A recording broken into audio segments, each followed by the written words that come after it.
But to give you an idea how much the possibilities or capabilities of the internet are shaping our daily work, let me just share briefly with you what happened this morning. You might have heard about the incident in Ludwigshafen where a student killed his former teacher with a knife, and he also used a gun.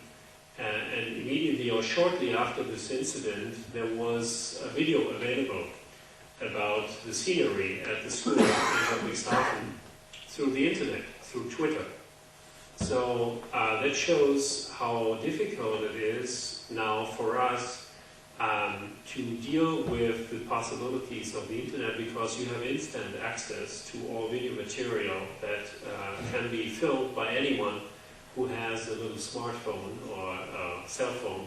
Or you might have heard about these new, and maybe seen these new little cameras that are available now, which is a HD camera, which is very small, but it films in high definition. And those kinds of cameras have been very popular just before Christmas here in Germany, and of course in the US they are very popular as well. So anyone with a camera like this can produce high quality video material from anything.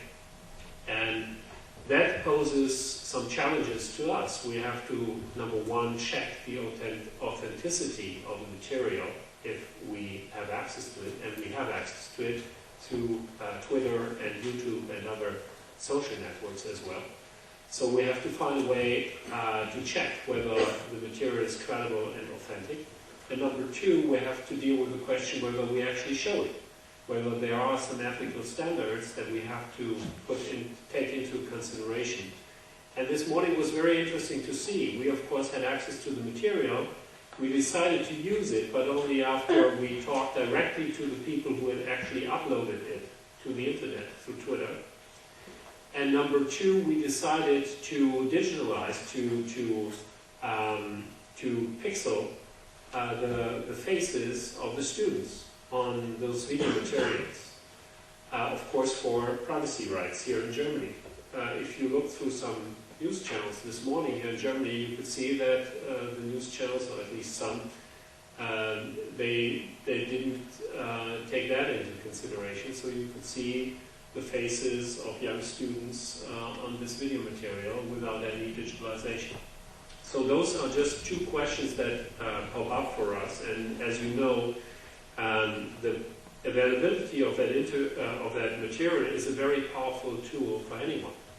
It can have a very positive impact, like we have seen in Iran last year, when our correspondent was basically asked to leave the country and had to leave the country. We were not able to have our own video material from Tehran, from the big demonstrations and protests. But we were able to obtain material through YouTube and Twitter. And again, we had to make sure that this was authentic, and number two, that we wouldn't violate some ethical standards by using it. And we went to considerable lengths to ensure that the material was for real, that it was credible, and so we decided to use it in our main programs. We had never done that before to the extent that we have done it last year, for this reason that this was the only way for us to give our viewers an impression of what the situation on the ground was in Tehran.